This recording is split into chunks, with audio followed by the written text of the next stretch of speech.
On this edition of Christopher's Kitchen, there's nothing like homemade soup. This is soup with a kick or a twist. It is tomato and bread soup, Tuscan tomato and bread soup. This is a soup that I learned. It's a classic Italian soup, Tuscan soup. It's I learned actually this from the River Cafe in London. It's a very good Italian restaurant there.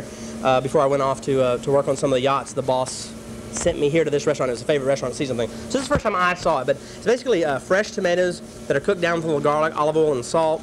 And then we stir in some bread, some Tuscan bread and that, and finish it, of course, with great olive oil and good Parmesan cheese. And it's a very simple, very classic Italian dish. So let's just start that with a few tomatoes. Now, this time of the year, the tomatoes are not great. So whenever you can't get great fresh tomatoes, you can substitute, and sometimes these are better because they're picked, vine ripened. I mean, they're picked at the moment of ripeness. These are Italian Roma tomatoes.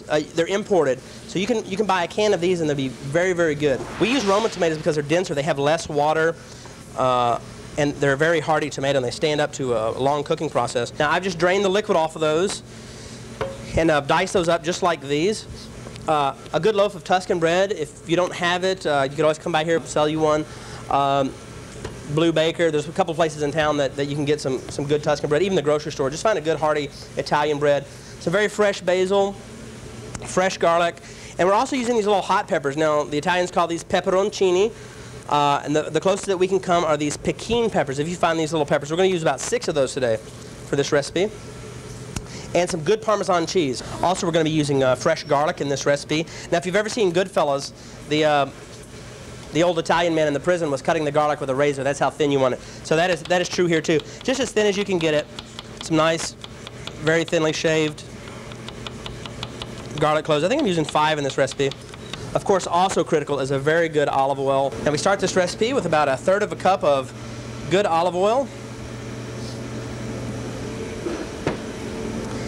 We're going to put our slivered garlic in there.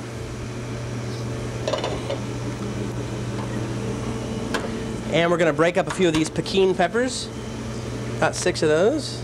Okay, we're going to just get this garlic to sizzle a little bit and just very lightly cook.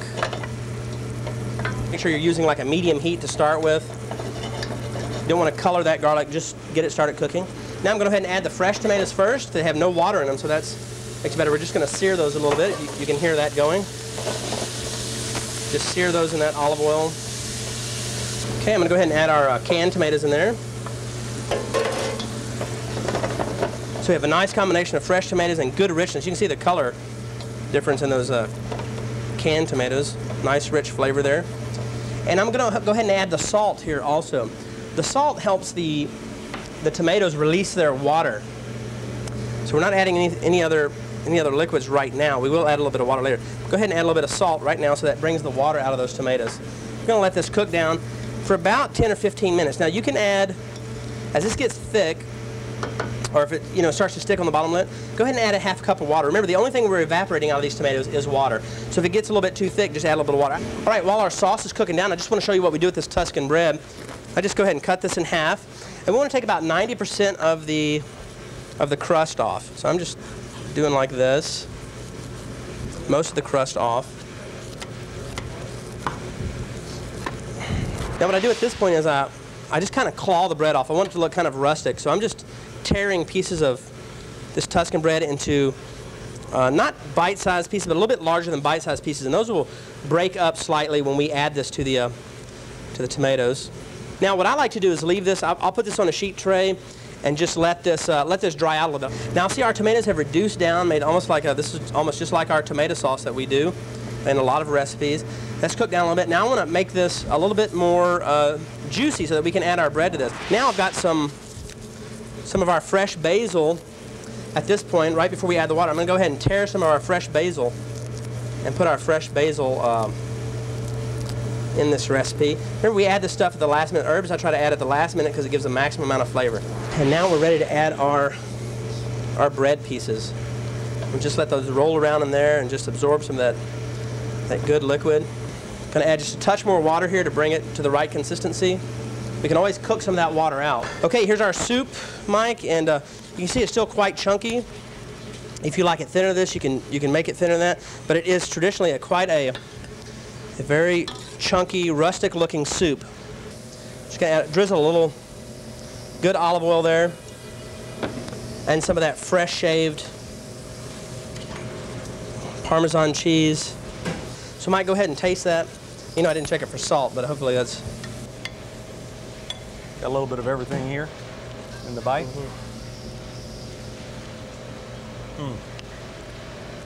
That's an unbelievable taste. It's very fresh tasting, you know. You get fresh tomatoes. When you have great tomatoes, you can't beat it. Did you get a little bread there and everything? I did. I got plenty of bread. Good. That is a combination that I promise most of you are thinking would not work, but I promise. I'm one of those finicky type people, and something brand new, you need to make sure that you get this recipe for the bread and tomato soup, a Tuscan type tradition. Christopher, that is really a work of art. Great. Very tasty. Thank you, Mike. All right, and if you'd like to get a copy of these recipes, all you have to do is go to featured links at kbtx.com, access the food page, and if by some chance you don't have access to the internet, all you have to do is let us know at TV3, send a self-addressed stamped envelope, and we'll make sure that you get a copy of everything you see here on Christopher's Kitchen. Just be sure you specify which recipe you're looking for. That'll do it for this edition. For Christopher Lampo, I'm Mike Wright.